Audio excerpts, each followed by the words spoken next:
ভিডিওটি দেখার আগে সবার কাছে ছোট্ট একটি রিকোয়েস্ট করতে চাই, প্লিজ প্লিজ প্লিজ যারা ভিডিওটি দেখবেন সবাই একটা করে সাবস্ক্রাইব করে দিবেন। আপনাদের ভালোবাসা পেলে এমন ভিডিও আরও উপহার দিব। ভিডিওগুলো বানাতে অনেক কষ্ট হয়, আমি জানি। ভিডিওটি অনেক মানুষই দেখবেন, প্লিজ একটা করে সাবস্ক্রাইব করে দিবেন। সবাইকে পুরো গল্পটি দেখার জন্য অনুরোধ রইল। আর যারা আমাকে ভালোবাসে তারা একটা করে লাইক করে দেখিয়ে দিবেন। Love you all. তো চলুন আজকের ভিডিওটি শুরু করা যাক। আমার থেকে কিছুটা দূরে দুইটা সুন্দরী মেয়ে বসে আছে, তবে একটা বেশি সুন্দর। মেয়েটা এত সুন্দর যে পরি বললেও ভুল হবে না। মেয়ে দুইটা গল্প করছে আর হাসছে। মেয়েটাকে কেন জানি রাগানোর ইচ্ছা হলো, তাই নীলকে উদ্দেশ্য করে একটু জোরে জোরে বললাম, দোস্ত হাসিটা দেখছিস কি বিশ্রী। আমার তো মনে হচ্ছে একটা পেতনিও এর থেকে বেশি ভালো হাসতে পারে। আমার কথা শুনে মেয়ে দুইটা আমার দিকে তাকালো। আবারও বললাম, চেহারা দেখছিস, মনে হচ্ছে শেওড়া গাছের পেতনি। মেয়েটা এবার আমার কাছে এসে বলল, আমি শেওড়া গাছের পেতনি। আমার হাসির থেকে পেতনিতে বেশি সুন্দর করে হাসতে পারে? আরে আপনি এভাবে রাখছেন কেন? আমার সম্পর্কে এগুলো বলেছেন আর এগুলো শুনে আমি কি নাচবো? তাহলে তো ভালোই হয়, তাই না রে নীল? আর আমরা ফ্রিতে নাচও দেখতে পাবো। নাচেন নাচেন। যাতে মাতাল তালে ঠিক। আর আমাকে নিয়ে এগুলো বলেছেন কেন সেটা বলেন। কে বলেছে আমি এগুলো আপনাকে বলছি? এখানে তো আরো অনেক মেয়ে আছে। আপনি আমার দিকে তাকিয়ে এগুলো বলছিলেন? আপনি কি আমাকে ফলো করছেন? আজীব তো, কোন দুঃখে আপনার মতো ছাগলকে ফলো করতে যাব? যাক, এতদিনে তাহলে আমার সাগি আমাকে চিনতে পেরেছে। হা হা হা হা। আমি আপনার ছাগি? কোন দিক থেকে আমাকে আপনার ছাগি মনে হচ্ছে? আমাকে যে দিক থেকে আপনার ছাগল মনে হলো সেই দিক থেকে। ফালতু এসব বাজারেরা পাবলিক কোথা থেকে যে আসে কে জানে। আপনি যেখান থেকে এসেছেন সেখান থেকে। আমার কথা শুনে মেয়েটা আরো রেগে গেল। মেয়েটা রাগে কটমট করতে করতে চলে গেল। রাগবাড়ি কথা, কারণ এত সুন্দরী মেয়েকে পেতনি বললে এমনিতেই রেগে যাবে। শুধু সুন্দরী মেয়েটাকে বলেই রাখবে না, যে কোনো মেয়ে রেগে যাবে। আমি আর নীল তো হাসতে হাসতে শেষ। নীল হাসতে হাসতে বলল, মামা সেই মজা লাগলো। আর যাই বল, মেয়েটার রাগী মুখ অনেক মায়াবী লাগছিল। আমি তো 2 বালতি ক্রাশ খাইছি। যাই বলো, মেয়েটা কিন্তু সেই রকম সুন্দরী। আর বেশি ক্র্যাশ খেলে হজম করতে পারবি না। হুম।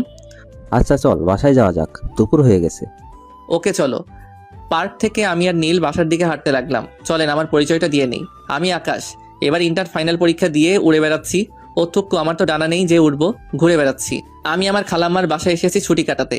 এখন ভাবছেন এখানে আবার বন্ধু কোথায় পেলাম? তাহলে শুনেন কোথায় পেলাম। 4 বছর আগে একদিন খালাম্মাদের বাসায় এসেছিলাম, তখন নীলের সাথে আমার পরিচয় হয়। আর তখনই বন্ধুত্বটা হয়ে যায়। আমরা সেম ক্লাসেই পড়ি। এই দেখেন, আপনাদের সাথে কথা বলতে বলতে খালাম্মাদের বাসার কাছে চলে এলাম। আচ্ছা যাই রে, বিকেলে দেখা হবে। হুম। নীল চলে গেল আর আমি খালাম্মাদের বাসায় কলিং বেল চাপ দিলাম। কলিং বেল চাপ দিতে ফারজানা আপু দরজা খুলে দিল। এখন ভাবছেন ফারজানা আপুটাকে, এটাও জেনে নেন। ফারজানা আপু হচ্ছে আমার একমাত্র সিনিয়র খালাতো বোন।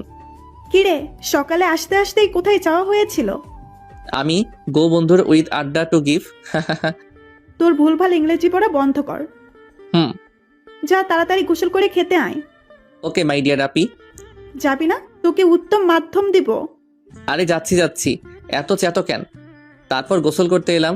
গোসল শেষ করে খেতে এলাম। এসে খালাম্মাকে বললাম, ও আম্মুর বড় বোন, তাড়াতাড়ি খেতে দাও, পেটে ইঁদুর দৌড় প্রতিযোগিতা শুরু করে দিয়েছে। তুই এত ফাজিল কেন বলতো? উপরওয়ালা জানে। খালাম্মা খাবার বেড়ে দিতে দিতে বলল, যেমন বাপ তার তেমন ছেলে, ওর বাপও তো ফাজিল। মুচকি হেসে বললাম, যাকে বলে বাক্যে বেটা সিপাহিকা ঘোড়া। হয়েছে, আর প্রবাদ বাক্য ঝাড়তে হবে না, তাড়াতাড়ি খেয়ে আমাকে উদ্ধার করো। খালাম্মা আমাকে অনেক ভালোবাসে, আদর করে, কারণ তার ছেলে নেই। আর ফারজান আপুও আমাকে অনেক ভালোবাসে, আদর করে, কারণ তার কোনো ছোট বা বড় ভাই নেই তাই। আর আমিও আপুকে খালাম্মাকে অনেক ভালোবাসি। আর সুযোগ পেলে ফারজানা আপুদের বাসায় আসি, কারণ অনেক আদর যত্ন পাই তাই। খাওয়া দাওয়া শেষ করে আমার রুমে চলে এলাম। আমি এলে এই রুমে থাকি, এই আর কি। তারপর দিলাম ঘুম। এক ঘুমে বিকেল। হাই তুলতে তুলতে রুম থেকে বাইরে বের হলাম। বের হতেই আমি অবাক, কারণ যার সাথে পার্কে ঝগড়া করেছিলাম সেই মেয়েটি আপুর সাথে ড্রয়িং রুমে গল্প করছে। মেয়েটার চোখে চোখ পড়লো। মেয়েটা আমাকে দেখে ফারজানা আপুকে বলল, ফারজানা, এই ছেলেটা কে রে? এটা আমার খালাতো ভাই। কি? কেন? আর তুই এত অবাক হচ্ছিস বা কেন? তোর খালাতো ভাই একদম একটা ফালতু ছেলে। কেন? কি হয়েছে? ও আবার তোর সাথে কি করেছে? আর বলিস না। তারপর মেয়েটা আপুকে পার্কে ঘটে যাওয়া সবকিছু বলল। মেয়েটার কথা শুনে তো আপু হাসতে হাসতে সোফায় শুয়ে গেল। হাসবি না বলছি। তো কি করব? হাসির কথা শুনে হাসবো না তো কাঁদবো? আমার কিন্তু রাগ হচ্ছে। আচ্ছা আচ্ছা, আর হাসবো না। আকাশ না ফাজিলের ডিব্বা সব সময় ফাজলামি করে। আকাশটা আবার কে? আমার খালাতো ভাই। ও, আকাশ তো আমার 3 বছরের ছোট, তাই না? কেন? এই ছেলে, এদিকে আয়। আমি আমার রুমের সামনে দাঁড়িয়েছিলাম, তখন ফারজানা আপুর বান্ধবী আমাকে ডাকলো। মেয়েটার ডাক শুনে নিচে এলাম, এসে সুন্দর করে আপু আর ওই মেয়েটার মধ্যখানে বসে পড়লাম। এই, এখানে বসলি কেন? উঠ উঠ। কেন? উঠতে বলছি না? আপনার সমস্যা হলে আপনি উঠে যান, তাই না আপু? আমার পাশে বসলি কেন? আমি আপনার পাশে বসেছি নাকি? আমি তো আপুর পাশে বসেছি। তো ওই পাশে গিয়ে বস। আপনার সমস্যা হলে আপনি ওপাশে বসেন। ছ্যাচরা। ছেশ্রী। মেয়েটা গিয়ে আপুর অন্য পাশে বসলো। ফারজানা আপু আমাদের এমন ঝগড়া দেখে হাসছে। আচ্ছা আন্টি, আপনাকে কোথাও দেখেছি মনে হচ্ছে, কিন্তু কোথায় দেখেছি ঠিক মনে হচ্ছে না। ওই কুত্তা, আমাকে দেখে তোর আন্টি মনে হয়? না তো, আপনাকে দেখে আমার দাদির বয়সী লাগে। তোকে তো আজ আমি। এই থাম। তোর আদরের ভাইকে আগে থামতে বল। আমি আগে শুরু করিনি, আপনি আগে শুরু করেছেন। আর ও হ্যাঁ, আপনাকে কোথায় দেখেছি সেটা মনে পড়েছে। আপনাকে শেওড়া গাছে দেখেছি। মেয়েটা আমার কথা শুনে আরো রেগে গেল, রেগে গিয়ে বলল, তোকে আজ কি করব আমি নিজেও জানি না। তুই ওভাবে ওখানে বসে থাক, পালাবি না। পাগল নাকি? মার খাওয়ার কোনো ইচ্ছা নাই, তাই দিলাম রুমের দিকে দৌড়। এক দৌড়ে ছাদের উপরে। আর ছেলে হয়ে মেয়ের কাছে মার খেলে আমার ইগোতে লাগবে। হাসবি না। এই অপমানের প্রতিশোধ তোর খালাতো ভাইয়ের কাছ থেকে গুনে গুনে নিব। তাই নাকি? কি করবি শুনি? কি করব এখনো ঠিক করিনি। এমন কিছু করব যেন ফাজলামি করা ভুলে যায়। এমন কিছু করবি না যেন তুই পরে আফসোস করিস। হুম। ও অনেক ফাজিল, কিন্তু অনেক মিশুক আর জেদিও। ও জেদের কাছে সবাইকে হার মানতে হয়। ওর সম্পর্কে তোকে ব্যাখ্যা করতে বলিনি। এমনিতেই ওর উপর মেজাজটা গরম হয়ে আছে, আর তুই আমার সামনে ওর মতো হারামির গুণে গান গাইছিস। কি ব্যাপার ইরা, এমন ভাবে রেগে আছো কেন? কি আর হবে, ফাজিলটা রাগিয়ে গেল। ও ইরা, তোমার বাসার সবাই কেমন আছে? আলহামদুলিল্লাহ ভালো। আন্টি, আজ যাই তাহলে। ওকে। আমি ছাদের উপর থেকে সব শুনছিলাম আর দেখছিলাম। বাহ, নামটা অনেক সুন্দর তো। আমার নামের সাথে কেমন মিলে যাচ্ছে। ইহিহি, যেমন নাম সুন্দর তেমনি অনেক সুন্দর। আমি তো পার্কে দেখার পর থেকে ওর প্রতি ফিদা হয়ে গেছি। দেখি পিছনে ঘুরে সিনিয়র ক্রাশকে পটাতে পারি কিনা, তাহলে অনেক দিনের ইচ্ছা সিনিয়র আপুর সাথে প্রেম করার ইচ্ছাটা পূর্ণ হবে। সেই ইচ্ছাটা পূরণ হবে। হিহিহি। এই আপু চলে গেল, আমি ওয়াশরুমে জায়গা ফ্রেশ হয়ে আসি। ঘুম থেকে ওঠার পর ফ্রেশ হওয়া হয়নি, তারপর ফ্রেশ হয়ে নিচে এলাম। আমাকে বাইরে যেতে দেখে ফারজানা আপু বলল, কি রে ফাজিল, কোথায় যাওয়া হচ্ছে? বাইরে আড্ডা দিতে। আচ্ছা যা। বাসার বাইরে চলে এলাম। এসে নীল হালাকে ফোন দিয়ে আসতে বললাম। একটু পর নীল এলো, তারপর দুজনে আড্ডা দিতে লাগলাম। আড্ডা দিয়ে সন্ধ্যায় বাসায় ফিরলাম। আপুর সাথে কিছুক্ষণ গল্প করে রুমে এসে মোবাইল গেম খেলতে লাগলাম। রাতে আপু খাওয়ার জন্য ডেকে নিয়ে গেল, তাই খেতে গেলাম। ও হ্যাঁ, আপনাদের তো একটা কথা বলাই হয়নি। আমার খালু দেশের বাইরে থাকে, তাই তার সাথে পরিচয় করিয়ে দেইনি বা তার সাথে কোনো কথা বলিনি। তা যাই হোক গা, তারপর খাওয়া দাওয়া শেষ করে ঘুমিয়ে পড়লাম। পরের দিন সকালে আপু ভার্সিটি যাচ্ছে, তাই আপুকে বললাম, আপু আমিও তোমার সাথে তোমার ভার্সিটিতে যাব। কেন? তোমার ভার্সিটি দেখবো তাই। আচ্ছা চল, কিন্তু ওখানে গিয়ে কার সাথে ফাজলামি করবি না। সেটা বলতে পারবো না। তাহলে যেতে হবে না।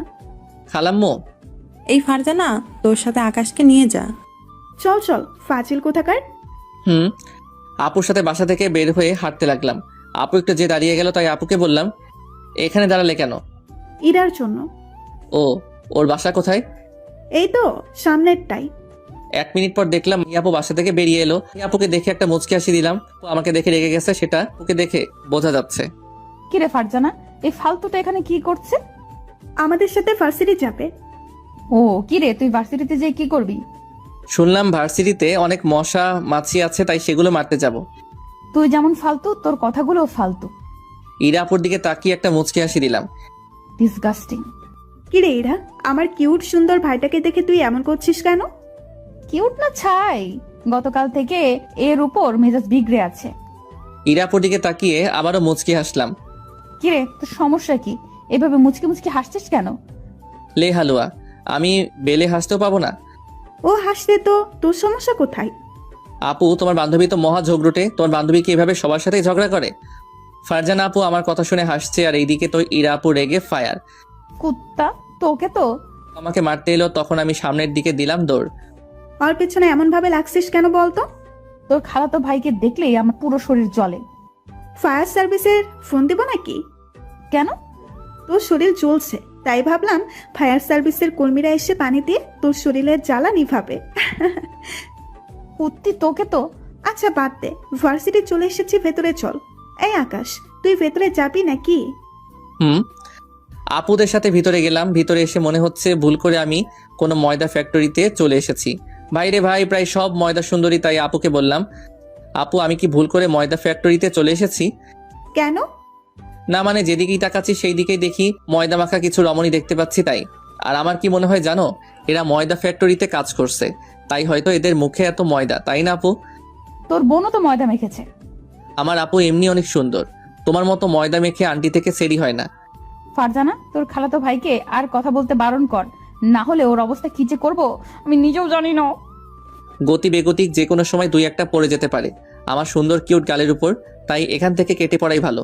তাই ফারজানা আপুকে বললাম, আপু আমি তাহলে চারদিকটা ঘুরে ঘুরে দেখি। ওকে, যা। আপুদের কাছ থেকে চলে এলাম, এসে চারদিকটা ঘুরে ঘুরে দেখতে লাগলাম। বাবারে, এইদিকে তো জোড়া জোড়া, তাও দেখছি। হাঁটছি, তখন হঠাৎ করে একটা মেয়ে এসে আমার উপর পড়ে গেল। আমিও নিজেকে সামলাতে না পেরে নিচে পড়ে গেলাম, আর মেয়েটা আমার উপরে। মেয়েটার ঠোঁট সোজা এসে আমার কপালে পড়লো।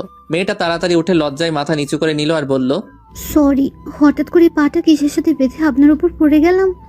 It's okay. আমারও একটু একটু লজ্জা লাগছিল, তাই ওখানে না দাঁড়িয়ে হাঁটতে লাগলাম। এই শুনুন। মেয়েটার কথা না শুনে হাঁটতে লাগলাম। হাঁটছি, তখন খেয়াল করলাম সবাই আমার দিকে তাকিয়ে মুচকি মুচকি হাসছে। সবার এমন ভাবে হাসার কারণ বুঝতে পারলাম।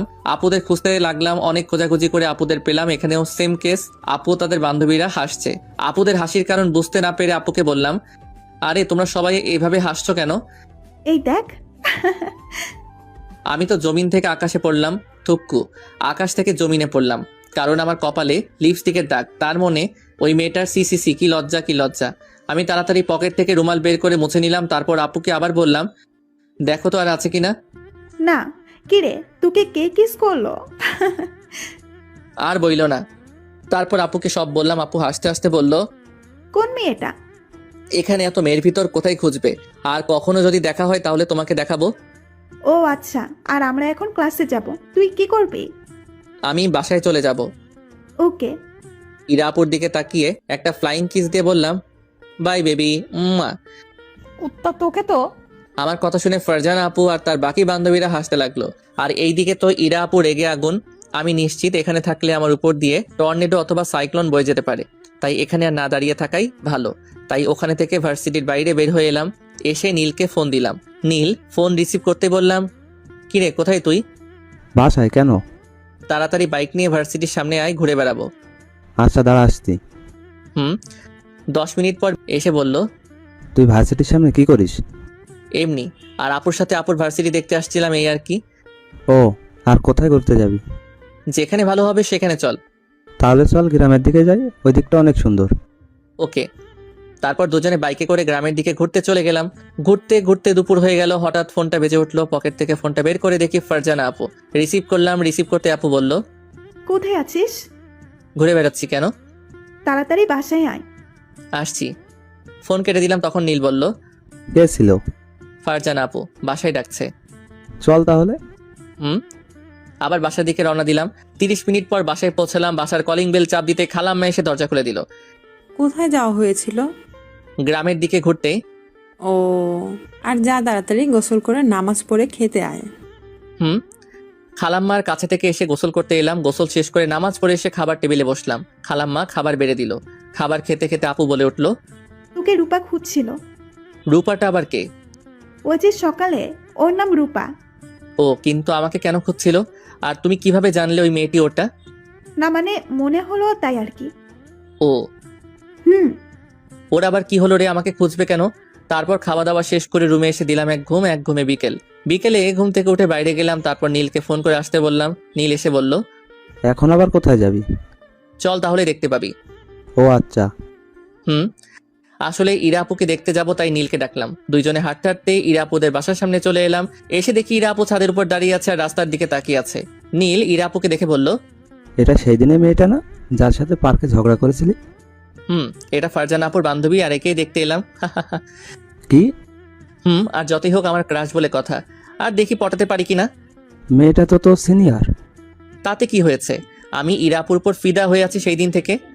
ইরা আপুটা আবার কে? আমার ক্রাশের নাম। ও, কিন্তু মেয়েটা তো তোর দিকে রাগীভাবে তাকিয়ে আছে। হুম। তাহলে পটাবি কিভাবে? দেখা যাক কিভাবে পটাতে পারি। শালা জুনিয়ররা থাকলো পরে এখন নাকি সিনিয়র আপুর সাথে প্রেম করবে। সিনিয়রদের সাথে প্রেম করার মজাই আলাদা। বাল। তোর আর বললাম না। আমি পুরো না বললেও আমার ভিউয়ার্সরা ঠিক বুঝে যাবে, কারণ তারা তো অনেক ট্যালেন্টেড। হয়েছে আর চল সামনে থেকে ঘুরে আসি। একটু সামনে যেতেই কে যেন আমার নাম ধরে ডাক দিল। কি রে, ওই মেয়েটা তোকে ডাক দিচ্ছে কেন? কোন মেয়েটা? আব্বে হালা, ওইদিকে ছাদের উপর তাকা। ছাদের উপরে তাকিয়ে দেখি সকালের ওই মেয়েটা। ওখানে দাঁড়িয়ে থাকো, আমি আসছি। কি রে ভাই, মেয়েটা কে? তাহলে শোন। তারপর নীলকে সকালে ভার্সিটিতে ঘটে যাওয়া ঘটনাটা বললাম। আমার কথা শুনে নীল তো হাসতে হাসতে মাটিতে পড়ে গড়াগড়ি খাওয়ার অবস্থা। এই হাসি থামা মেয়েটা আসছে। মেয়েটা আমাদের কাছে এলো। হাই, কেমন আছেন? ভালো, আপনি? আলহামদুলিল্লাহ ভালো। আপনার নাম কি? আকাশ। আপনার নাম রূপা, রাইট? কিন্তু আপনি জানলেন কিভাবে? ফারজান আপু বলছিল তাই। ও, কোন ক্লাসে পড়েন? ইন্টার পরীক্ষা দিয়ে ঘুরে বেড়াচ্ছে। আপনি? অনার্স সেকেন্ড ইয়ারে। ও, খুব ভালো তো। ওকে, আল্লাহ হাফেজ, অন্য কোনো দিন কথা হবে। আগামীকাল ভার্সিটি আসবে? আমি কি ভার্সিটিতে পড়ি যে প্রতিদিন ভার্সিটি যাব? তাও তো ঠিক। আচ্ছা, তোমার ফোন নাম্বারটা দাও। আমি তো ফোন ইউজ করি না। ইহা ডাহা মিশা কথা, ফোন না টিপলে আমার দিন কাটে না। আর ফোন নাই বলার একটাই কারণ, সেটা হচ্ছে মেয়েটাকে আমার সুবিধার মনে হচ্ছে না, তাই। কেন? এমনি ভালো লাগে না। ও, ওকে বাই। মেয়েটার প্রতি উত্তর না শুনে আমি আর নীল হাঁটতে লাগলাম। হাঁটতে হাঁটতে নীল বলল, কি রে, মিথ্যা বললি কেন? কি মিথ্যা বললাম? তোর ফোন নেই বললি যে। মেয়েটাকে আমার সুবিধার মনে হচ্ছে না, তাই। আচ্ছা, বুঝলাম। একটু পর ইরা আপুদের বাসার সামনে চলে এলাম। এসে দেখি ইরা আপু এখনো ছাদে দাঁড়িয়ে আছে। আমাকে দেখে আবারও রাগীভাবে আমার দিকে তাকালো। এর একটা ব্যবস্থা করতে হবে। বড়দের সাথে লাগতে আসার কেমন ফল ওকে বুঝিয়ে দিতে হবে, আর ওর ফাজলামি করাও বের করতে হবে। ইরা আপুর চোখে পড়লো, তখন মুচকি হাসি দিয়ে চোখ মারলাম। ইরা আপু তো আরো রেগে আগুন। আমি আর ওখানে না দাঁড়িয়ে বাসায় চলে এলাম। 5 দিন পর, এই 5 দিন ইরা আপুকে শুধু ফলো করেছি আর অনেক জ্বালাইছি। ছাদে দাঁড়িয়ে আছি, হঠাৎ করে কেউ পাশে এসে দাঁড়ালো। কে দাঁড়ালো দেখার জন্য মাথা ঘুরালাম, দেখি ইরা আপু।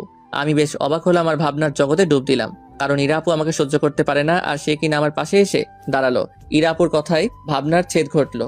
ইরা আপু বলল, কি রে ফাজিল, এখানে দাঁড়িয়ে দাঁড়িয়ে কি দেখছিস? এই তো আকাশে তারাগুনি। ফাজিল কোথাকার, এই বিকেলে তারা কোথায় পেলি? কিছু বলবা নাকি? তুই আমাকে ফলো করছিস কেন? কোথায় ফলো করি? তোর কথা এভাবে আটকে যাচ্ছে কেন? এমনি। মিথ্যা বলছিস কেন? আসলে আসলে কি? আসলে আপনাকে আমার ভালো লাগে, তাই। আমি তোর থেকে 3 বছরের বড়, বুঝেছিস? এটা কোনো সমস্যা না, আমার তো বড় আপুদের ভালো লাগে। তাই নাকি? আজ ইরাপুর হলো কি কিছু তো বুঝতে পারছি না। তার মানে কি আপুও প্রপোজ করে দেখি কি হয়, যেই ভাবা সেই কাজ। বলে দিলাম আমি না তোমাকে ভালোবেসে ফেলেছি, তাই ফলো করি। আমার কথা শুনে ইরাপু আমার দিকে বড় বড় চোখ করে তাকিয়ে আছে। কি হলো, এভাবে বড় বড় চোখ করে তাকিয়ে আছো কেন? এইভাবে প্রপোজ করলে হবে না, ভালোভাবে প্রপোজ করতে হবে। এত বৃষ্টি না চাইতে জল, থুক জল না চাইতে বৃষ্টি। খুশিতে কথা গালা উলট পালট হয়ে যাচ্ছে। খুশিতে তো আমার মনের ভেতর তো লুঙ্গি ড্যান্স দেওয়া শুরু করে দিয়েছে। ছাদে একটা গাঁদা ফুলের গাছ ছিল, ওখান থেকে একটা গাঁদা ফুলই ছিঁড়ে হাঁটু গেড়ে বসে বললাম, তুমি কি হবে আমার সেই কবিতা যা প্রতিদিন অনুভব করতে পারি কিন্তু লিখতে পারি না? তুমি কি হবে আমার সেই অনুভূতি যা অনুভব করেও করতে পারি না? তুমি কি হবে সেই ছবি যা কল্পনা করি কিন্তু আঁকতে পারি না? তুমি কি হবে সেই ভালোবাসা যা আমি চাই কিন্তু তা কখনো পাইনি? এই জুনিয়র তোমাকে অনেক ভালোবাসবে। তুমি কি আমাকে ভালোবাসবে? I love you. Do you love me? I love you too. Ira আপু ফুলটা নিয়ে আমাকে জড়িয়ে ধরলো। হঠাৎ এইভাবে জড়িয়ে ধরায় আমি ভেবাচাকা খেয়ে গেলাম। এই প্রথম কোনো নারী এরকম করে আমাকে জড়িয়ে ধরলো। শরীরের ভিতরে কেমন এক অদ্ভুত শিহরণ বয়ে যাচ্ছে। আমিও আস্তে আস্তে ইরা আপুকে জড়িয়ে ধরলাম। হঠাৎ কারো গলার আওয়াজে দুজন দুজনকে ছেড়ে দিলাম। ছেড়ে দিয়ে দেখি ফারজানা আপু। আমি আপুকে দেখে লজ্জায় মাথা নিচু করে নিলাম। কিরে, এগুলা কি হচ্ছে? দেখতেই তো পেলি, তাহলে আর নতুন করে কি বলবো? আমার পিচ্চি ভাইকে তোর পছন্দ আগে বললেই পারতি। এতদিন ধরে ঝগড়া করার কি ছিল? না মানে বুঝিস তো, যে প্রেম ঝগড়া থেকে শুরু হয়, সেই প্রেম সারা জীবন থাকে। আমি লজ্জায় মাথা নিচু করে আছি। এখানে থাকতে কেমন কেমন লাগছে, তাই নিচে যাওয়ার জন্য হাঁটতে লাগলাম। তখন ফারজান আপু বলল, কিরে ফাজিল, কোথায় যাচ্ছিস? নিচে। অনেক লজ্জা করছে, তাই দৌড়ে একবারে বাড়ির বাইরে চলে এলাম। বাইরে এসে ঘোরাঘুরি করে সন্ধ্যার পর বাসায় আসলাম। রাতে খাবার সময় ফারজানা আপু আমার দিকে তাকিয়ে মিটি মিটি করে হাসছে। আপুর এমন হাসি দেখে বললাম, এভাবে হাসছো কেন? তুই তো দেখি অনেক বড় হয়ে গেছিস। আমি আবার কখন ছোট ছিলাম? তুই তো আমার দাদা। আর তোমার ফোনটা দাও তো। কেন? এমনি দাও। ইরার নাম্বার নিবি তাই তো? আপু কথাটা আস্তে আস্তে বলল, কারণ খালাম্মা শুনে নিবে তাই। আপুর দিকে তাকিয়ে বললাম হুম। আপুর কাছ থেকে ফোনটা নিয়ে ইরার আপুর নাম্বারটা নিলাম। তারপর খাওয়া দাওয়া শেষ করে রুমে এসে ইরা আপুকে ফোন দিলাম। 3বার রিং হতে ইরা আপু ফোন রিসিভ করলো। আসসালামু আলাইকুম, কে বলছেন? তোমার জামাই। শালা, ফাজলামি করার জায়গা পাস না, ফোন রাখ, না হলে তোর কানের নিচে তবলা বাজাবো। আরে বাবুনি, এত রাখছো কেন? আমি আকাশ। ও তুমি? কি করো? পড়ছিলাম। তুমি? তাহলে তো ডিস্টার্ব দিলাম। আচ্ছা, পরে কথা বলবো। আরে না, পড়া শেষ হলো, এখন ঘুমাতে যাব। ও, খেয়েছো? তোমার খাওয়া হয়েছে? আর আগামীকাল ঘুরতে যাব। তাই নাকি? তো কোথায় যাবে শুনি? পার্কে। ভার্সিটিতে? আমার তো একটা গুরুত্বপূর্ণ ক্লাস আছে, বিকেলে গেলে হয় না? হয়। আল্লাহ হাফেজ, ঘুমিয়ে যাও। ওকে, আল্লাহ হাফেজ। ফোন কেটে দিলাম। তারপর দিলাম ঘুমের রাজ্যে পারি। সকালে ফারজানা আপুর ডাকে ঘুম ভাঙলো। ঘুম থেকে উঠে ফ্রেশ হয়ে নিচে নাস্তা করতে এলাম। তারপর আপুকে বললাম, আপু তোমার সাথে ভার্সিটি যাব। এখন তো আরো যাবি। খাওয়া দাওয়া শেষ করে রুমে গেলাম। তারপর রেডি হয়ে নিচে এলাম। নিচে এসে দেখি ফারজানা আপু বসে আছে। তুই কি মেকআপ করেছিলি নাকি যে এত দেরি হলো? আরে না। আচ্ছা চলো। তারপর আমি আর ফারজানা আপু বাসা থেকে বের হয়ে হাঁটতে হাঁটতে ইরা আপুদের বাসার সামনে এসে দাঁড়ালাম। 2 মিনিট পর ইরা আপু ওদের বাসা থেকে বেরিয়ে এলো। বা আমার পরিটাকে লাল পোশাকে তো লাল পরি রাখছে। আমি তো আবারও নতুন করে ইরা আপুর প্রেমে পড়লাম। আমি তো এক ধ্যানে তাকিয়ে আছি। হঠাৎ কারো থাপ্পড়ের আঘাতে ধ্যান ভাঙলো। এমনভাবে মাথায় মারলে কেন? গদ্দপের মতো ওইদিকে এক ধ্যানে তাকিয়ে আছিস, তাই তোর ধ্যান ভাঙানোর জন্যই মারলাম। আর ইরা 2 মিনিট হলো এখানে এসেছে। মাথা চুলকাতে চুলকাতে বললাম, ও। এত মাথা চুলকালে মাথার সব চুল উঠে যাবে। মানে? কিরে, ওকে এমন ভাবে বারবার লজ্জা দিচ্ছিস কেন? এতে তোর সমস্যা কই? আমারে তো সব সমস্যা। আমার বয়ফ্রেন্ডকে তুই করবি আর আমি কি চুপ করে থাকবো? বাবা, এত ভালোবাসা! যতই হোক, আমার জুনিয়র বয়ফ্রেন্ড। আমি শুধু চুপ করে ওদের ঝগড়া শুনে যাচ্ছি। ওদের কথা শুনতে শুনতে ভার্সিটি চলে এলাম। তারপর ভিতরে গেলাম। ভার্সিটিতে আমাকে দেখে রূপা নামের মেয়েটি আমার কাছে এলো। হাই, কেমন আছো? আলহামদুলিল্লাহ, ভালো। আপনি? আলহামদুলিল্লাহ ভালো। হঠাৎ কি মনে করে ভার্সিটিতে আসা হলো? এমনি ঘুরতে এলাম। কেন? এমনি। ইরা আপুকে দেখলাম আমার দিকে রাগীভাবে তাকিয়ে আছে, তাই রূপা আপুকে বললাম, আচ্ছা ভাই, কোথায় যাবে? একটু ঘোরাঘুরি করে বাসায় চলে যাব। ওকে, বাই। ওখান থেকে চলে এসে ইরা আপুরা যেখানে বসে আছে সেখানে এলাম। মেয়েটার সাথে এত কিসের কথা? এমনি কেমন আছিস সেটাই জিজ্ঞেস করছিল। তাই বলে হেসে হেসে কথা বলবা? হেসে কথা বললে সমস্যা কোথায়? অনেক সমস্যা। এইভাবে আর যেন কারোর সাথে কথা বলতে না দেখি হেসে হেসে। আচ্ছা, একটা কথা, প্রতিটি সম্পর্কে সবচেয়ে গুরুত্বপূর্ণ হচ্ছে বিশ্বাস। তোদের ঝগড়া হয়েছে? আর এই তুই এবার যা, আমাদের ক্লাসের সময় এসেছে। তারপর ওখান থেকে বাসায় চলে এলাম। বিকেলে কোথায়, তুমি ঘুরতে যাবে না? আমি তো ব্যস্ত, এখন যেতে পারবো না। ও আচ্ছা। মন খারাপ? না, আচ্ছা ঠিক আছে, কাজ করো। পরে কথা বলবো বাবু। ওকে। আচ্ছা, মনটা খারাপ হয়ে গেল। মন খারাপ করে মাথা নিচু করে বসে আছি, তখন ফারজানা আপু এসে বলল, কি রে, এমন ভাবে মাথা নিচু করে বসে আছিস কেন? এমনি ভালো লাগছে না। কিছু কি হয়েছে? না, এমনিতেই ভালো লাগছে না। আমার সাথে একটু শপিং মলে চল তো। কি করতে যাবা? মানুষ শপিং মলে কি করতে যায়? শপিং করতে? আমিও তাই করব। ওকে চলো। হুম। আমি আর আপু বাসা থেকে বের হয়ে একটা সিএনজি নিয়ে শপিং মলে চলে এলাম। আপু শপিং করতে লাগলো। একটা দোকানে একটা নীল রঙের বেসলাইট দেখতে পেলাম, তাই ওই দোকানে গিয়ে বেসলাইট কিনে নিয়ে পকেটে রেখে দিলাম। এটা ইরাপুর হাতে অনেক সুন্দর দেখাবে, আগামীকাল দিতে হবে। তারপর আপুর কাছে চলে এলাম। কি রে, কোথায় গেছিলি? আশেপাশে ছিলাম। আমি কিন্তু দেখেছি। মাথা চুলকাতে চুলকাতে বললাম, ও। এই 2 দিনে এত ভালোবাসা যে ব্যাসলাইট কিনছিস? কই, আমাকে তো কোনোদিন কিচ্ছু কিনে দিলি না। দিব তো, অনেক বড় একটা গিফট দিব তো। কি? তোমাকে একটা হাজবেন্ড গিফট করব। হারামি, ওটা তুই না দিলেও পাবো। তাই? চল এখন রেস্টুরেন্টে যাব। ওকে চলো। তারপর আপুর সাথে রেস্টুরেন্টে চলে এলাম। রেস্টুরেন্টে খাওয়া দাওয়া শেষ করে বাসায় চলে এলাম। রাতে ইরা আপুকে ফোন দিলাম। প্রথমবার কেটে গেল, দ্বিতীয়বারের বার ফোন রিসিভ করলো। ইরা আপু ফোন রিসিভ করতে বললাম, কেমন আছো? আলহামদুলিল্লাহ ভালো। তুমি? আলহামদুলিল্লাহ ভালো। কি করো? এই তো শুয়ে আছি। তুমি? আমিও। খেয়েছো? তোমার? তোমার জন্য একটা গিফট আছে। কি গিফট? দিব, তখন দেখতে পাবে। তোমার ফেসবুক আইডির নাম কি?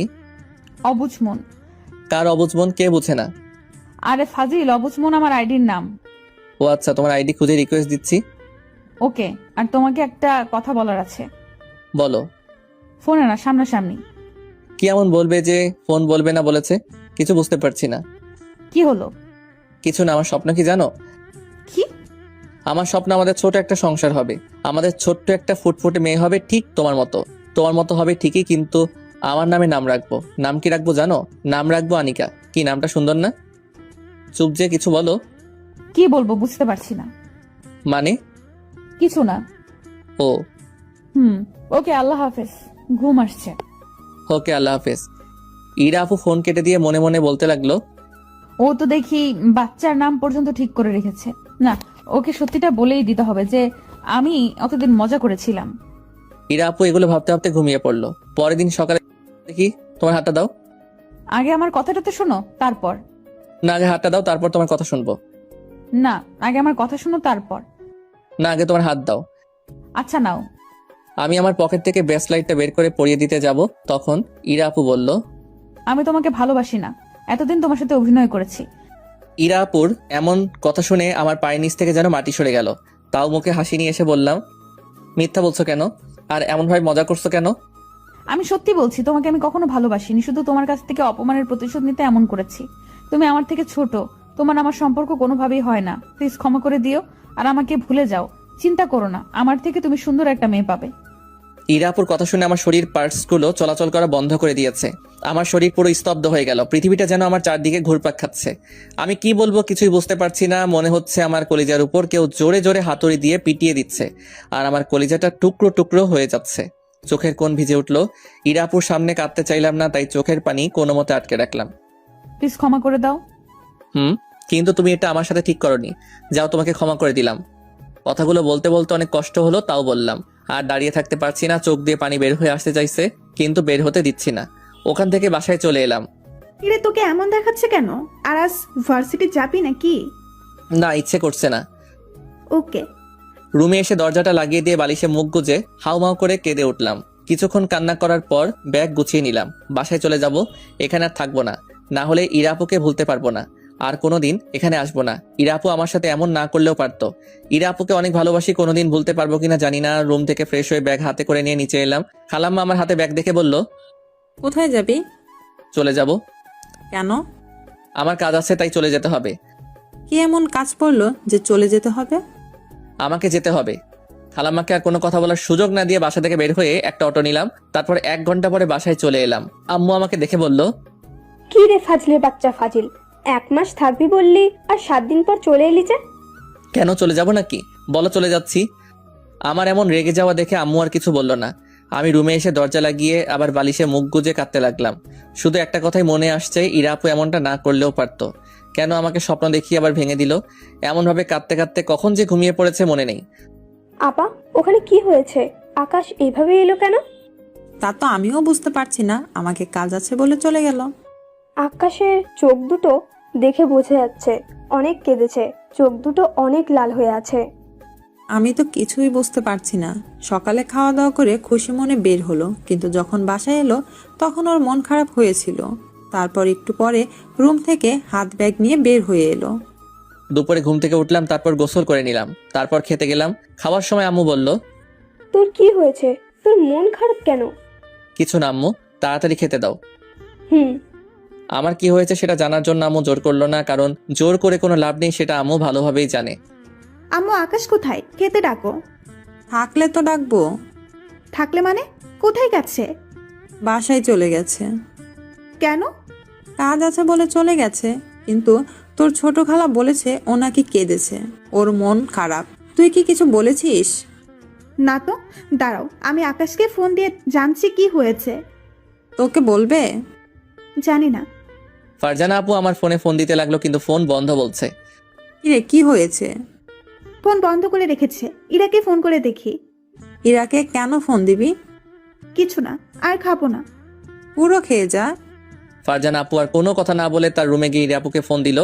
ইরা আপু ফোন রিসিভ করতে ফারজানা আপু বলল, তোদের মধ্যে কি হয়েছে? চুপ কেন? কি হয়েছে বল। কই, কিছু না। কিছু যদি না হয় তাহলে আকাশ বাসায় গেল কেন?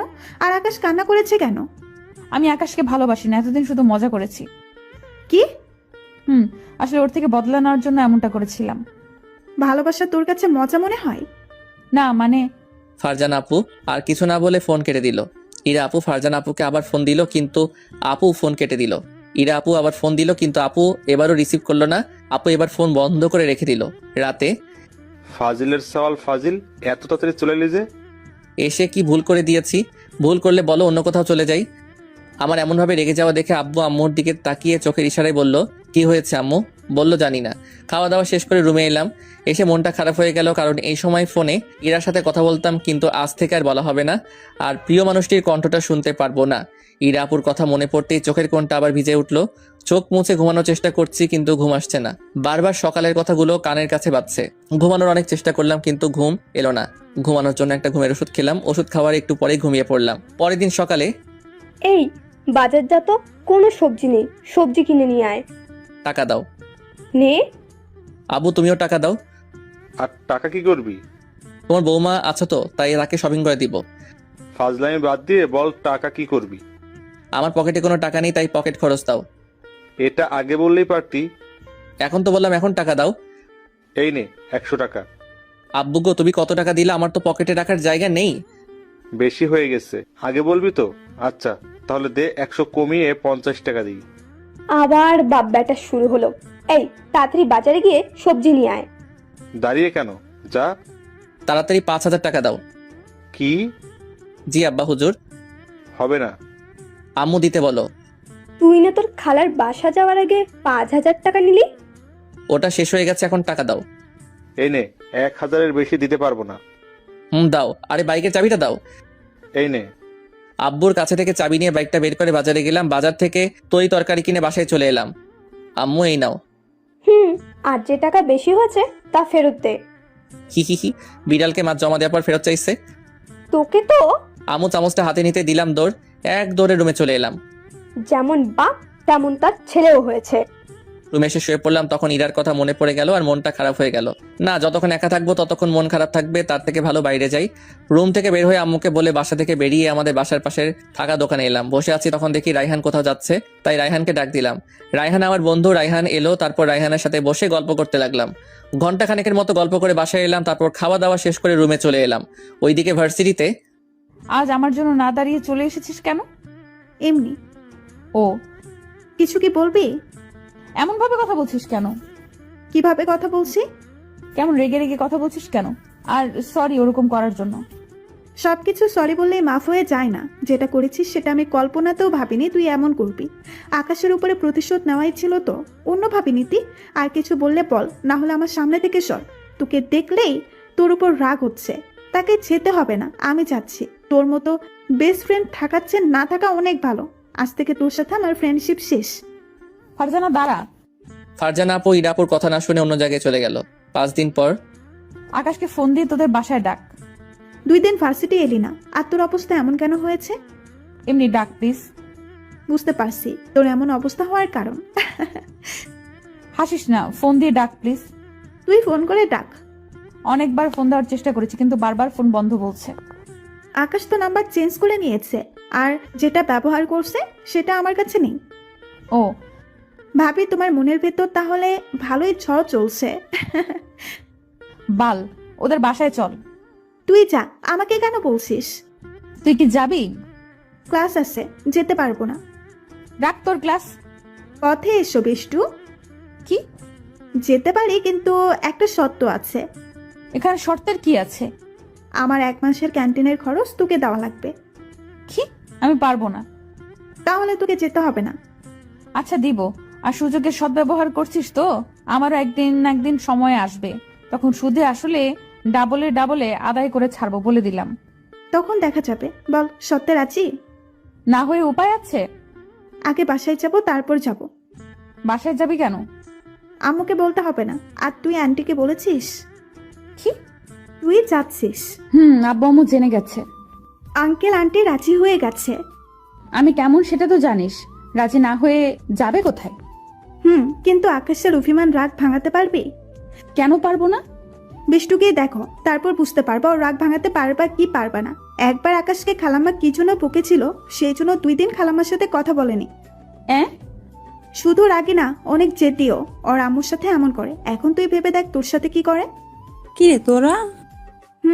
খালাম্মার বাসায় যাব। কেন? এটা তোমাদের বৌমা হবে, তাই যেতে হবে আর কি। ফারজানা আপু আর ইরা আপু ফারজানা আপু রুমে চলে গেল। 1.5 ঘন্টা পর সোফায় আম্মুর কোলে মাথা রেখে মোটু পাতলু দেখছি আর হাসছি। তখন কলিং বেল বেজে উঠলো। তখন আম্মু বলল, মাথা সরা দেখি, এখন আবার কে এলো? আমি মাথা সরিয়ে নিতে আম্মু উঠে দরজা খুলতে গেলে আর আমি আমার মতো মোটু পাতলু দেখতে থাকলাম। আজ তাহলে ছোট খালার কথা মনে পড়েছে? তা না, পড়াশোনার চাপে আসার সময় হয়ে ওঠে না। ও, ভিতরে আয়। হুম এটা কে? আমার ফ্রেন্ড আর তোমার বৌমা। তুইও কবে থেকে আকাশের মতো হলি? সত্যি, এটা তোমার হবু বৌমা। আম্মু এবার ফারজানা আপুর দিকে বড় বড় চোখ করে তাকালো। ইরা তো মাথা নিচু করে দাঁড়িয়ে আছে। এভাবে দেখছো কেন? তুই যা বললি তা শুনে তো বড় বড় চোখ হবেই। আকাশ কোথায়? এতক্ষণ তো টিভি দেখছিল, মনে হয় ওর রুমে, না হয় ছাদে গেছে। ও আচ্ছা, আমরা যে জন্য এসেছি। বল, কি জন্য এসেছিস? ফারজানা আপু আম্মুকে সব বলল। আম্মু সব শুনে কিছুক্ষণ চুপ থাকার পর বলল, ও, আর দেখো আকাশের অভিমান ভাঙাতে পারো কিনা। জি, ওর রুম কোনটা? আমার সাথে আয়। ছাদ থেকে নিচে নামতেই দেখি ইরা আর ফারজানা আপু। আম্মু, আমি বাইরে গেলাম। কোথায় যাবি? রায়হান ফোন করে কেন জানি ডাকলো। না গেলে হয় না? কেন? তোর সাথে কথা ছিল। ও আচ্ছা, যা বলবা তাড়াতাড়ি বলো, আমাকে যেতে হবে। আমি না, ইরা বলবে। ও জি আপু, বলেন কি বলবেন?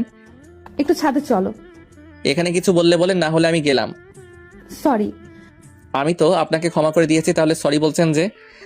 আমি আর কিছু বললাম না, বাইরে চলে এলাম। তারপর বন্ধুদের সাথে দুপুরে বাসায় এসে গোসল করে নামাজ পড়ে এলাম। আম্মু তাড়াতাড়ি খেতে দাও। বস, দিচ্ছি। ফারজানা, ইরা, তোমরাও বসো। আমি একটা চেয়ার টেনে বসলাম, ইরা আমার সামনে বসলো।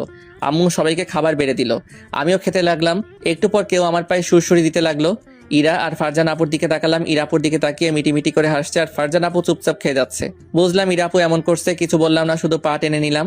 তারপর খাওয়া দাওয়া শেষ করে রুমে এসে শুয়ে পড়লাম। একটু পর ইরা আপু আর ফারজানা আপু আমার রুমে এলো। সরি, প্লিজ ক্ষমা করে দাও। চুপ করে আছি আর ফেসবুকিং করছি। ইরা আপু আবার বলল, প্লিজ ক্ষমা করে দাও। চুপ করে মোবাইল ফোন টিপছি। চোখে ঘুম ঘুম ভাব, তাই দিলাম ঘুম। এমন ভাবে দাঁত কেলিয়ে হাসার কি আছে? আকাশ তো ঘুমিয়ে পড়লো। সেটাই তো দেখছি। আচ্ছা, তুই রুমে গিয়ে ঘুমিয়ে পড়। কেন? যেতে বলছি, যা। কেন বল? তুই যা তো। ওই উল্টাপাল্টা কিছু করার ধান্দা আছিস নাকি? বাল, তোর মাথায় কি কখনো ভালো চিন্তা ভাবনা আসে না? সব সময় খারাপ ভাবনা নিয়ে ঘুরে বেড়াস। বোন, তুই কেমন সেটা ভালোভাবেই জানি। আজ যাচ্ছি। ফারজানা যেতেই আমি দরজা আটকে এসে আকাশকে জড়িয়ে ধরে শুয়ে পড়লাম। কি অদ্ভুত এক অনুভূতি, মনে হচ্ছে আমি এখন এই সুখের রাজ্যে আছি। আর ওর মুখটা কত মায়াবী লাগছে। হঠাৎ ঘুমের ঘোরে আকাশ আমার উপর এক পা তুলে শক্ত করে জড়িয়ে ধরলো। শালা কি আমাকে মেরে ফেলবে নাকি? বাপরে বাপ, কত শক্ত করে জড়িয়ে ধরে আছে, কিন্তু ভালোই লাগছে। ওর কপালে একটা কিস দিতে ইচ্ছে করছে, আর ইচ্ছেটাকে আটকে রাখতে পারলাম না। আকাশের কপালে একটা কিস করে দিলাম। আমার কিস দেওয়ায় আকাশ নড়ে উঠলো। হঠাৎ কপালে কারো স্পর্শ পেতেই ঘুমটা ভেঙে গেল। চোখ খুলে দেখি ইরা আপু। ইরা আপুকে ছেড়ে দিয়ে তাড়াতাড়ি উঠে পড়লাম। উঠলা কেন? আমার তো ভালোই লাগছিল। রুম থেকে বের হন। না। বেরিয়ে যান।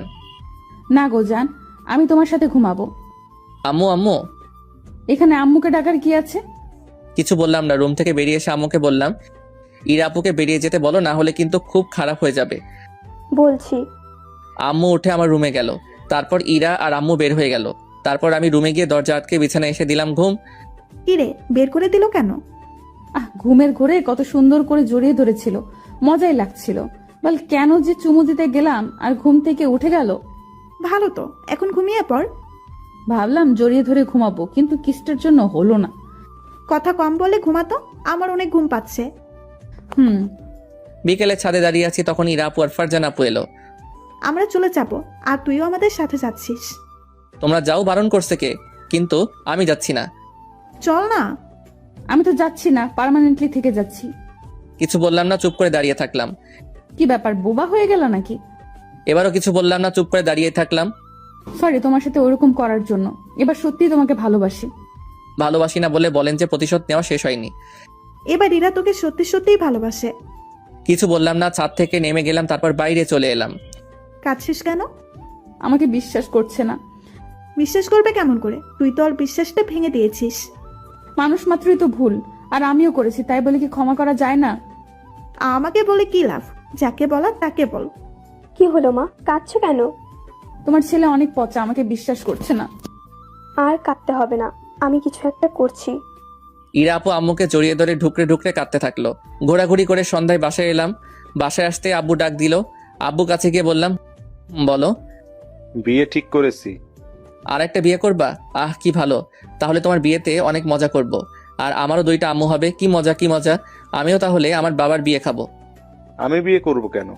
একটা এনে জীবন তেজপাতা হয়ে গেছে, আর একটা নিয়ে এলে তো জীবনে পুরো শেষ। আম্মুর দিকে তাকিয়ে দেখি তো রাগে মুখ লাল করে নিয়েছে। আর এদিকে তো ইরা আপু আর ফারজানা আপু মুখ চেপে হাসছে। আজ আর কিছু বললাম না, না হলে দুই বাপ বেটাকে ঝাড়ু পিটা করতাম। আম্মুর কথা শুনে আব্বু চুপ হয়ে গেল। আমি তো মুচকি মুচকি হাসছি। আব্বু বলল, আমরা তোর বিয়ে ঠিক করেছি। বিয়ে করতে পারবো না। তুই করবি না তোর? আম্মুর দিকে তাকাও কেন, আর পুরোটা না বলে এইভাবে থেমে গেলে যে? আরে বাপ, বিয়ে করলে তোর সমস্যা কি? আমি বিয়ে করেছি না, এটাই আমার শেষ কথা। আশা করি আমার সামনে বিয়ে সম্পর্কে কোনো কথা বলবে না। তারপর ওখান থেকে উঠে রুমে চলে এলাম। একটু পর ইরা আপু আমার রুমে এসে দরজা লাগিয়ে আমার কাছে এলো। এসে আমার শার্টের কলার ধরে দাঁড় করিয়ে বলল, কিরে, তোর সমস্যা কি? আমি কি মূর্তির সাথে কথা বলছি? ঠিক আছে, তোকে আমায় বিয়ে করতে হবে না, আমি ভুল করে ফেলেছিলাম, পারলে মাফ করে দিস। ইরা আপু আমার শার্টের কলার ছেড়ে দিয়ে চলে গেল। আমি বিছানায় বসে পড়লাম। ইরা আপু দরজা খুলে আবার আমার কাছে শার্টের কলার ধরে দাঁড় করিয়ে দিয়ে বলল, ভাবলি কি করে আমি তোকে ছেড়ে চলে যাব? তোকে ছেড়ে কখনো যাব না, আর সারা জীবন তোর ঘাড়ে ভূতের মতো বসে থাকবো। আমি চুপ করে গেছি। কথা বলো না প্লিজ। বলছি তো আমি অনেক বড় ভুল হয়ে গেছে, প্লিজ প্লিজ ক্ষমা করে দাও। অন্তত কথাটা তো বলো। দাঁড়া, তোর কথা কিভাবে বের করতে হয় সেটা আমি ভালো করে জানি। ইরা আপু আমাকে ছেড়ে দিয়ে বাইরে চলে গেল, আর আমি বিছানায় বসে মনে মনে হাসতে লাগলাম। একটু পর ইরা আমার রুমে এলো, তাও আবার ফল কাটা একটা ছুরি নিয়ে। ছুরি এনে আমার পেটের সামনে ধরে বলল, কথা বলবি না? তোর পেটে ছুরি ভরে দিব। কিছুই বলছি না, শুধু চুপ করে দেখছি। কথা বল, না হলে সত্যি সত্যি তোর পেটে ছুরি ভরে দিব। ইরা ছুরিটা ফেলে দিয়ে বলল, থাক, তুই মানুষ না মূর্তি বুঝতে পারছি না। ইরা চলে গেল, আর আমি লম্বা হয়ে শুয়ে পড়লাম। কি রে, কি হলো? থুর, ও মানুষ না অন্য কিছু বুঝতে পারছি না। কেন যে ছেলেটা ওরকম বুঝতে পারছি না। যার সাথে ভালো সম্পর্ক তার সাথে বন্ধুর মতো ফ্রি, আর যে ওর সাথে ঝামেলা করবে তার ছায়ার আশেপাশেও যায় না। এমন কেন হয়েছে আপনারা কিছু বলেন না? তোমার আন্টি কি বলবে? একদিন বলেছিল, তাই 2 দিন কথা বলেনি। তোমার মতো অনেক চেষ্টা করেও ওর রাগ ভাঙাতে হয়েছে। আমার মাথায় একটা বুদ্ধি আসছে। কি বুদ্ধি? তাহলে শুনো। ইরা আপু তার প্ল্যান সবাইকে বলল। আপনারা এত উত্তেজিত হয়েন না, প্ল্যানটা আপনারাও জানতে পারবেন। প্ল্যান শুনে ফারজানা আপু বলল, যদি অন্য কিছু হয়ে যায়? কিচ্ছু হবে না। আকাশ যদি আমাকে সত্যিই ভালোবাসে তাহলে ঠিক যাবে। আচ্ছা, তোমরা সবাই খেয়ে নাও, আর আমি আকাশকে ডেকে নিয়ে আসি। আমি রুমে শুয়ে আছি, তখন আম্মু এলো, এসে বলল, এই আকাশ, চল খেতে যাবি। চলো। আম্মুর সাথে খাবার জন্য এলাম। এসে চেয়ার টেনে আব্বুর পাশে বসলাম। তারপর চুপ করে খেয়ে উঠে গেলাম। চেয়ার থেকে ওঠা মাত্রই আব্বু বলল, সত্যি তুই বিয়ে করবি না? তোমাকে বলিনি আমার সামনে আর বিয়ের কথা বলবা না? রুমে চলে এলাম, এসে শুয়ে পড়লাম। একটু পর আমার রুমে ইরা আপু এলো, এসে বলল, আমাকে ক্ষমা করা যায় না? মানুষ মাত্রই তো ভুল হয়, আমিও না হয় ভুল করেছি, তাই বলে ক্ষমা করা যায় না? কথাটা তো বলো। এমন ভাবে চুপ করে থেকো না প্লিজ। আমি চুপ করে থাকলাম তো আপনার সমস্যা কোথায়? তোমার চুপ থাকা আমাকে অনেক কষ্ট দিচ্ছে। বলেছি তো আপনাকে ক্ষমা করে দিয়েছি, তাহলে আমার পিছনে এমন ভাবে লেগে থাকেন কেন? অসহ্য। ক্ষমা করে থাকলে কথা বলো না কেন? বললাম তো। এমন ভাবে কথা বলো কেন? আমার খুব কষ্ট হচ্ছে। আপনি এখান যাবেন, আর আমি এর থেকে ভালোভাবে কথা বলতে পারি না। আগে তো ভালোভাবে কথা বলতে। মানুষের মন মানসিকতা সবসময় এক থাকে না। প্লিজ আপনি এখন যান। ঠিক আছে, আর তোমার সামনে আসবো না, ভালো থাকিও। ইরা আপু কাঁদতে কাঁদতে চলে গেল। আমি মন খারাপ করে শুয়ে পড়লাম। কান্না করিস কেন? খুব কষ্ট হচ্ছে রে। কাঁদিস না। বাসায় চলে যাব। এত রাতে? আমার এখানে থাকতে ভালো লাগছে না, আমি এক্ষুনি চলে যাব। তুমি গেলে চলো, না হলে তুই থেকে যা। আচ্ছা চল যাবো, কিন্তু কান্না থামা। পরের দিন সকালে খাবার টেবিলে ফারজানা আপু বা ইরা আপুকে দেখতে পেলাম না। মনে হয় চলে গেছে। একটু খারাপ লাগলো। এমনভাবে 2 দিন পার হয়ে গেল। 2 দিন পর রুমে বসে আছি, তখন আব্বু আর আম্মু আমার রুমে এলো। আম্মু বলল, আকাশ, তুই কি আমাদের সাথে যাবি? কোথায়? ইরার বিয়ে, আমাদের ইনভাইট করেছে, তাই আমরা যাচ্ছি। ইরাপুর বিয়ে শুনে বুকের ভিতরটা মোচড় দিয়ে উঠলো। অনেক কষ্ট ফিল হলো। চুপ হয়ে গেলি যে, যা রেডি হয়ে আয়। তোমরা যাও, আমি যাব না। গিয়ে কি করব? প্রিয় মানুষটির অন্যের হাত ধরে চলে যাও দেখবো? আমি তো তা সহ্য করতে পারবো না। অনেক কষ্ট হচ্ছে, মনে হচ্ছে কেউ আমার কলিজাটা টেনে ছিঁড়ে বের করছে। হঠাৎ চোখের কোণটা ভিজে উঠলো। আচ্ছা, তুই তাহলে থাক, আমরা গেলাম। ওকে আম্মু। আম্মু আর আব্বু চলে গেল। আবারও বালিশে মুখ গুজে কাঁদতে লাগলাম। আজ আমার দোষে আমার ভালোবাসা হারালাম না, এখনো সময় আছে, যাই বিয়ে আটকাই। চোখ মুছে বাইক নিয়ে বের হয়ে গেলাম। ধীরে ধীরে বাইকের স্পিড বাড়াতে থাকলাম আর নীলকে ফোন দিলাম। কয়েকবার রিং হতে নীল ফোন রিসিভ করলো। দোস্ত, তাড়াতাড়ি ইরাপুর বিয়েটা যেভাবে হোক আটকা। কি? ইরাপুর বিয়ে? হ্যাঁ দোস্ত, তাড়াতাড়ি করে, আমি প্রায় চলে এলাম। দাঁড়া, যাচ্ছি।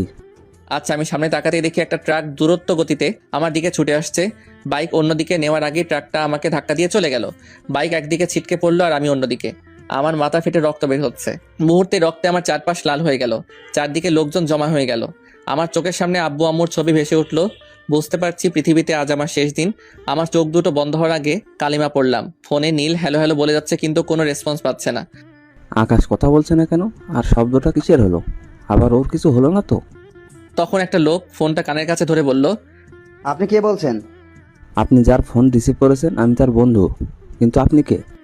আমি একজন ডাক্তার, আর যার ফোন সে অ্যাক্সিডেন্ট করেছে, ওর অবস্থা গুরুতর। কি? ওকে তাড়াতাড়ি হাসপাতাল নিয়ে যান প্লিজ। আমি ওর পরিবারকে জানাচ্ছি, আর আমি ফোন দেব, তখন রিসিভ করবেন প্লিজ। ওকে।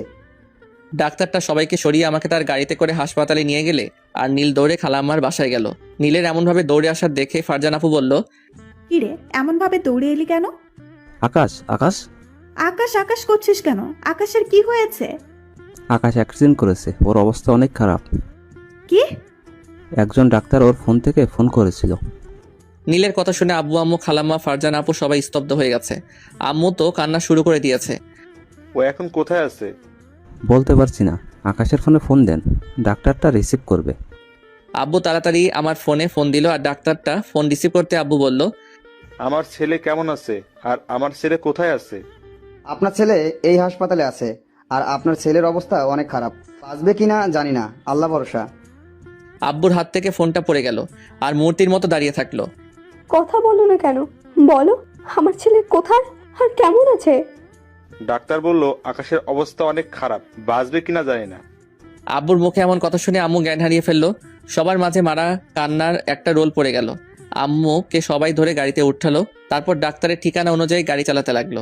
কিছুক্ষণ পর হাসপাতালে চলে এলো। তারপর রিসিপশন থেকে আইসিইউ এর নাম্বার জেনে নিয়ে আইসিইউ এর সামনে চলে এলো আর আম্মুকে একটা নার্সকে দিয়ে একটা রুম পাঠিয়ে দিল। আইসিইউ থেকে একটা ডাক্তার বের হতে আব্বু বলল, ডাক্তার, আমার ছেলের অবস্থা এখন কেমন? আপনার ছেলের অবস্থা খুব ভালো না, আল্লাহকে ডাকেন। রোগীর শরীরে রক্ত শূন্য। আমাদের ব্লাড ব্যাংকে 2 ব্যাগ রক্ত ছিল, ওইগুলো দিয়ে রাখছি। আর তাড়াতাড়ি আধা ঘন্টার মধ্যে ও পজিটিভ 3 ব্যাগ রক্তর ব্যবস্থা করেন। ওকে ডাক্তার। আব্বু আর দেরি না করে ব্লাড ব্যাংকে ফোন দিল। ব্লাড ব্যাংক থেকে বলল তাদের কাছে এই মুহূর্তে এই গ্রুপের রক্ত নেই। এভাবে আব্বু 3টি ব্লাড ব্যাংকে ফোন করলো, কিন্তু 3 জায়গায় এই গ্রুপের রক্ত নেই বলল। আব্বু মাথায় হাত দিয়ে বসে পড়লো। এখন কি করবে কিছুই বুঝতে পারছে না। আঙ্কেল, আমাদের সবার রক্ত পরীক্ষা করলে কেমন হয়? দাঁড়াও, ডাক্তারকে বলি। আব্বু নীল ডাক্তারের কাছে গেল। এদিকে আম্মুর জ্ঞান ফিরতে কাঁদতে কাঁদতে বলতে লাগলো, আমার ছেলে কোথায়? আমি ওর কাছে যাব। শান্ত হ, আকাশের কিচ্ছু হবে না, আকাশ ঠিক হয়ে যাবে। কিভাবে শান্ত থাকবো আপা, তুমি বলো? একটা মাত্র ছেলে, ওর যদি কিছু হয়ে যায় তাহলে আমাদের অবস্থা কি হবে? আকাশকে কোথায় রাখা হয়েছে সেখানে চলো। চল। ফারজান আপুর ফোনটা বেজে উঠলো। ফারজান আপু ফোনের দিকে তাকিয়ে দেখি ইরা আপু ফোন করেছে, তাই তাড়াতাড়ি রিসিভ করলো। বল। তোর কণ্ঠে এমন কেন শোনাচ্ছে? আর তোরা কখন আসবি? আমাদের আর যাওয়া হবে না, আমরা হাসপাতালে আছি। হাসপাতালে কেন? কার কি হয়েছে? আকাশ অ্যাক্সিডেন্ট করেছে, ওর অবস্থা খুবই সিরিয়াস। ডাক্তারেরা এখন ঠিকভাবে কিছু বলতে পারছে না, তাড়াতাড়ি এই হাসপাতালে চলে আয়। ফারজানার কথা পায়ের নিচ থেকে মাটি সরে গেল আর চোখের সামনে পৃথিবীটা অন্ধকার হয়ে উঠল আর চোখের কোণ দিয়ে পানি গড়িয়ে পড়তে লাগলো। কিছুক্ষণ পর যখন বুঝতে পারলাম আমাকে হসপিটালে যাওয়া লাগবে, যত দ্রুত সম্ভব রুম থেকে দৌড়ে গাড়ির চাবি নিয়ে হসপিটালের দিকে রওনা হলাম। গাড়ি চালাচ্ছি তো মনে হচ্ছে গাড়ি এগোচ্ছে না। আমাদের কারো রক্ত ও পজিটিভ না, কি করব কিছুই বুঝতে পারছি না। তোমাদের কারো রক্ত ও পজিটিভ না? আম্মু, খালাম্মা, ফারজানা আপু তিনজনই না বললো। আম্মু আবার কাঁদতে কাঁদতে জ্ঞান হারিয়ে ফেললো। রক্ত পেয়েছেন? না ডাক্তার সাহেব, আমার ছেলেকে মনে হয় বাঁচাতে পারলাম না। আম্মু এবার কেঁদে দিলেন। ইরা আপু আধা ঘন্টা পর এলো, এসে কেঁদে কেঁদে বলল, আকাশ কেমন আছে? আকাশ কোথায়? আমি দেখব। ওর ও পজিটিভ রক্ত লাগবে, কোথাও পাওয়া গেল না। যত রক্ত লাগবে আমি দিব, আমার রক্তের গ্রুপ ও পজিটিভ। চল ডাক্তারের কাছে। ইরা ডাক্তার গিয়ে বলল, আর ডাক্তার ওর কাছে থেকে রক্ত নিল। 1 ঘন্টা পর অপারেশন শেষ করে ডাক্তার যখন বের হলো তখন আব্বু বলল, ডাক্তার, আমার ছেলে। আমরা আমাদের যথাসাধ্য চেষ্টা করছি, বাকিটা আল্লাহর হাতে। আল্লাহকে ডাকতে থাকেন, আর 48 ঘন্টার আগে কিছুই বলতে পারছি না। ডাক্তার চলে গেল। আর আবারও সবাই কান্নায় ভেঙে পড়লো আর আল্লাহকে ডাকতে লাগলো। ইরা কাঁদতে কাঁদতে বলল, সব আমার জন্য হয়েছে। আমি যদি সেদিন বিয়ের প্ল্যানটা না করতাম তাহলে এগুলো কিছুই হতো না। ওর যদি কিছু হয়ে যায় তাহলে নিজেকে কোনোদিন ক্ষমা করতে পারবো না। আমাকে একটু পর বেটে দিল। সবাই আমার চারপাশে চুপ করে আমার দিকে চেয়ে তাকিয়ে দাঁড়িয়ে আছে, আর কারো মুখে কোনো কথা নেই। 50 ঘন্টা হতে চললো, কিন্তু আমার জ্ঞান ফেরার কোনো নাম নেই। এদিকে আম্মু, ইরা আপু না খেয়ে শুধু কান্না করে নিজেরাই এক একটা রোগী হয়ে গেছে। 3 দিন হয়ে গেল, এখনো আমার জ্ঞান ফিরেনি। 4 দিনের দিন রাত 12টায় জ্ঞান ফিরলো। আমার পুরো শরীরে ব্যান্ডেজ করা, শরীর অনেক ব্যথা করছে। মাথাটা কোনো মতে চারদিকে ঘোরালাম। হঠাৎ করে কানে কান্নার আওয়াজ ভেসে এলো। কণ্ঠ শুনে বুঝলাম এটা আম্মু। আম্মু কাঁদতে কাঁদতে বলছে, আল্লাহ, তুমি আমার কাছে আমার ছেলেটাকে ফিরিয়ে দাও। তোমার কাছে আমি আর কিচ্ছু চাই না। দয়া করে আমার ছেলেটাকে আমার কাছে ফিরিয়ে দাও।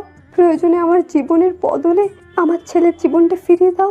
আমার প্রার্থনা কবুল করো। আম্মু বলে আস্তে করে ডাক দিলাম। আম্মু আমার কণ্ঠ শুনে থেমে গেল, তারপর আমার দিকে তাকালো।